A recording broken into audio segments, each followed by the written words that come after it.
everybody. This is Vince Miller. Thank you so much for joining me for our devotional. Today, I'm in Acts chapter 20. I'm going to be reading verses 7 through 12. Here's how the text reads. It says, "On the first day of the week, when we were gathered together to break bread, Paul talked with them, intending to depart on the next day. He prolonged his speech until midnight.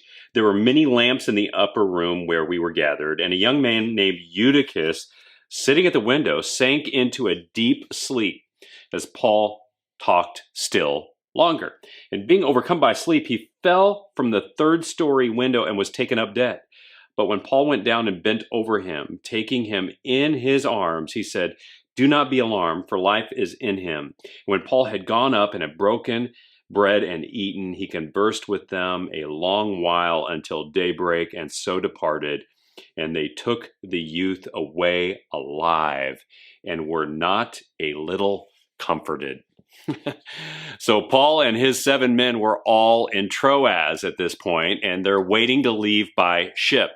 And Paul is investing every waking minute he has with the believers, teaching into the early hours of the morning. They're in a room filled with oil lamps burning, and this young man, Eutychus, who's sitting in the window, perhaps trying to get some fresh air, is wooed to sleep by a long-winded pastor in an oxygen-depleted room. And something unfortunate happens. This young man falls to sleep and drops out backward from a 3-story window and dies. And right when you think all hope is lost, they run down out of the house to stand over a young man that Paul raises from the dead. And thus Eutychus becomes numbered with a few people in the New Testament who share one thing in common: an incredible resurrection story. Among them are people like the widow's son, Jairus' daughter, Lazarus, and Dorcas, all raised from the dead. But in this present case, there are some interesting parallels to the resurrection of Jesus Christ. You see, it was springtime in Troas and right around the time of Easter.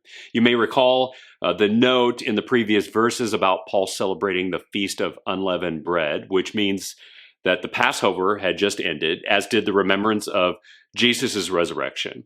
This event probably fell on the following week, and you'll notice here it happens on a Sunday, which was the day of the week that Jesus was raised. And since we know Paul well, we know the central message of his preaching was the resurrection. I mean, everything hinged on this event for Paul. This is what he preached consistently: Jesus' resurrection from the dead. But his sermon on this night came with a vivid, real-time illustration of resurrection.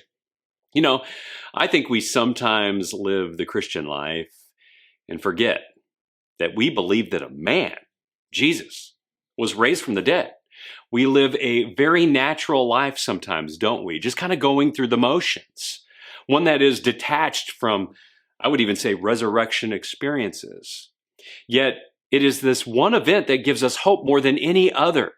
And we should live like resurrection people. Not just people who hear sermons preached about a resurrection, but people that live as we believe in a resurrection. We should walk out into life fearless of death. Now, this is not to be careless, of course, but to live full of faith, right? Believing that God can do anything he wants at any time. And if he wants to raise a young man fallen from a window dead, he will. This is not outside of his ability. He has done it before many times, and he can do it again. So today, don't go about living life scared of death. Death is simply a means of moving from the land of the dying into the land of the living. And while you're living, live all the life that you're given. Get out there and tell the great news of a man who defeated death, Jesus. He is our living hope. Well, fellas, thanks for joining me today. I hope you have enjoyed this. If you have, give it a like, give it a share, hit subscribe below. And with that, I'll see you right back here again tomorrow.